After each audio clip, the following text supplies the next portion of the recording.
Al-Afani menyebutkan kejadian tragis yang dialami oleh orang yang bakil.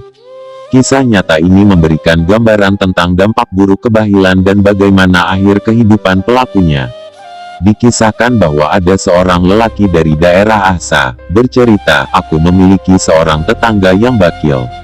Ia sudah berusia senja dan rambutnya sudah beruban.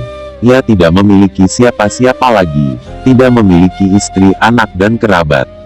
Ia suka menumpuk dan menyimpan hartanya. Suatu hari, ia terlambat tidak sebagaimana mestinya, dan tidak pergi keluar menuju tokonya. Ia adalah pengrajin sandal dan sepatu.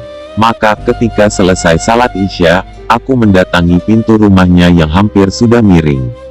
Jika ditimpa angin, pintu tersebut pasti akan roboh. Aku kemudian membuka pintu rumah dan memasukkan kaki kananku. Aku katakan, 'Wahai Fulan.' Mendengar suaraku, dia terperanjat, berteriak dan mengumpulkan jari-jarinya sembari berkata, 'Celaka kamu, apa yang kamu inginkan?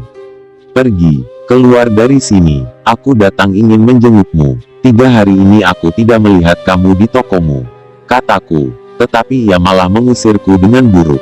Karena diusir, aku kemudian keluar. Tetapi aku khawatir dia terkena penyakit atau terjadi apa-apa dengannya. Maka aku kembali untuk kedua kalinya. Ternyata dia tengah mengumpulkan emas. Di depannya ada dinar-dinar emas yang berkilauan, dan mengkilap di bawah cahaya lampu. Di sampingnya juga ada minyak. Ia berbicara kepada emasnya, 'Duha kekasihku, duhai yang aku habiskan umurku untuk mencarimu, aku akan mati dan meninggalkanmu untuk orang selainku. Tidak, demi Allah. Aku tahu bahwa kematianku sudah dekat, dan penyakitku udah kronis, tetapi aku akan menguburkanmu bersamaku.' Ia kemudian mengambil 1 dinar emas, mencelupnya ke dalam minyak, lalu memasukkannya ke dalam mulut, dan menelannya. Ia hampir mati karena terbatuk-batuk akibat menelan dinar tersebut. Tetapi setelah berhasil masuk, ia mengambil nafas dan mengangkat dinar yang kedua. Ia berbicara dengannya dengan sepenuh kerinduan, terpesona dan tergila-gila. Seolah-olah dinar tersebut adalah seorang kekasih yang datang dari tempat yang jauh. Ia kemudian mencelupnya ke dalam minyak lalu memasukkan ke dalam mulut lagi. Aku kemudian bergumam, 'Demi Allah, tidak akan ada yang mengambil harta orang bakil ini selain seorang pengelana. Pada hari inilah, akulah yang menjadi si pengelana itu.' Aku pun menutup pintu rumahnya dan mengikatnya dengan tali. Setelah berlalu 3 hari, di mana aku yakin dirinya sudah meninggal dunia, aku mendatangi rumahnya. Ternyata benar, ia sudah membatu dan kering di pembaringannya. Ia telah menelan tumpukan emas yang ada di depannya.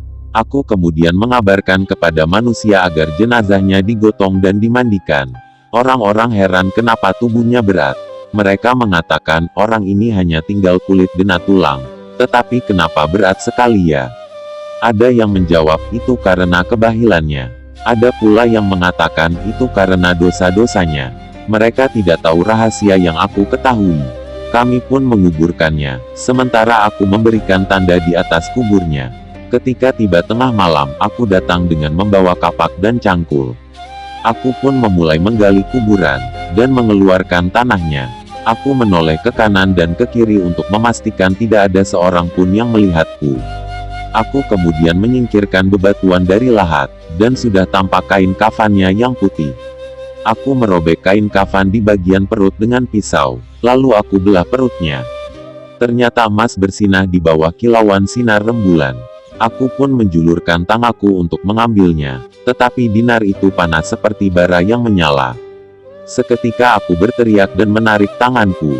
Aku kembalikan lagi bebatuan dan tanah kuburnya seperti semula. Aku langsung keluar dengan berteriak karena aku tidak pernah mengalami kepedihan yang seperti itu. Aku sudah merendam tanganku di dalam air yang dingin. Tetapi selama bertahun-tahun lamanya aku masih merasakan sengatan panasnya, dari satu waktu ke waktu lainnya. Aku berlindung kepada Allah dari kebahilan dan orang yang bakil. Sumber, buku 155 Kisah Langka Para Salaf, penerbit Pustaka Arafah, Helm 215-217.